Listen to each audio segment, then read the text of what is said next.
ಮಂಗಳೂರು ವಿಧಾನಸಭಾ ಕ್ಷೇತ್ರ ವ್ಯಾಪ್ತಿಗೆ ಒಳಪಟ್ಟ ಬಂಟ್ವಾಳ ತಾಲೂಕಿನ ಗ್ರಾಮ ಪಂಚಾಯತ್ಗಳಲ್ಲಿ 94C ಹಕ್ಕುಪತ್ರಕ್ಕಾಗಿ 3500 ಮಂದಿ ಅರ್ಜಿ ಸಲ್ಲಿಸಿದ್ದಾರೆ. ಈ ಪೈಕಿ 2500 ಮಂದಿಗೆ ಹಕ್ಕುಪತ್ರ ಕೊಡಲಾಗಿದೆ.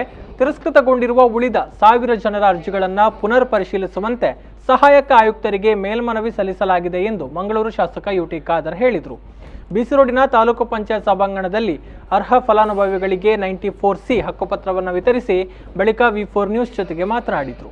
ಹಕ್ಕುಪತ್ರ ಪಡೆದುಕೊಂಡ ಫಲಾನುಭವಿಗಳಿಗೆ ಪಂಚಾಯತ್ನಲ್ಲಿ ಖಾತಾ ಮಾಡಿಕೊಡಬೇಕು. ಪಂಚಾಯತ್ನಲ್ಲಿ ಯಾವುದೇ ರೀತಿಯ ತೊಂದರೆ ನೀಡಿದಲ್ಲಿ ತನ್ನ ಗಮನಕ್ಕೆ ತರುವಂತೆ ಸೂಚಿಸಿದರು. ಪ್ರಾಕೃತಿಕ ವಿಕೋಪದಡಿ ಪರಿಹಾರ ಕೇಳಿ ಬಂದಿರುವ ಅರ್ಜಿಗಳನ್ನು ಶೀಘ್ರ ವಿಲೇವಾರಿಗೊಳಿಸುವಂತೆ ಅಧಿಕಾರಿಗಳಿಗೆ ನಿರ್ದೇಶನ ನೀಡಲಾಗಿದೆ. 12 ಮಂದಿಗೆ ಪರಿಹಾರ ಮೊತ್ತವನ್ನು ನೀಡಲಾಗಿದೆ ಅಂತ ಹೇಳಿದರು. ನೂತನವಾಗಿ ಅಸ್ತಿತ್ವಕ್ಕೆ ಬರಲಿರುವ ಉಳ್ಳಾಲ ತಾಲೂಕು ವ್ಯಾಪ್ತಿಗೆ ತುಂಬೆ, ಪುದು, ಮೇರಮಜಲು, ಕೊಡ್ಮಾಣ್ ಈ 4 ಗ್ರಾಮಗಳನ್ನು ಜನರ ಬೇಡಿಕೆಗೆ ಸ್ಪಂದಿಸಿ ಕೈಬಿಡಲಾಗಿದೆ. ಉಳಿದಂತೆ ಸಜಿಪನಡು, ಇರಾ, ಕುರ್ನಾಡು, ಬಾಳೆಪುಣಿ, ಕೈರಂಗಳ, ನರಿಂಗಾಣ, ಫಜೀರು ಗ್ರಾಮಗಳನ್ನು ಉಳ್ಳಾಲ ತಾಲೂಕಿಗೆ ಸೇರ್ಪಡೆಗೊಳಿಸುವ ಪ್ರಕ್ರಿಯೆ ನಡೀತಾ ಇದೆ ಅಂತ ಹೇಳಿದರು. ಯಾರಿಗೆಲ್ಲ ಇವತ್ತು ಈಗಾಗಲೇ ಹಕ್ಕುಪತ್ರ ಕೊಟ್ಟಿದ್ದೇವೆ ಆ ಗ್ರಾಮ ಪಂಚಾಯತ್ ತಕ್ಷಣಕ್ಕೆ RTC ಖಾತಾವನ್ನು ಮಾಡಿ ಇವತ್ತು ಕೊಡಬೇಕಾಗ್ತದೆ.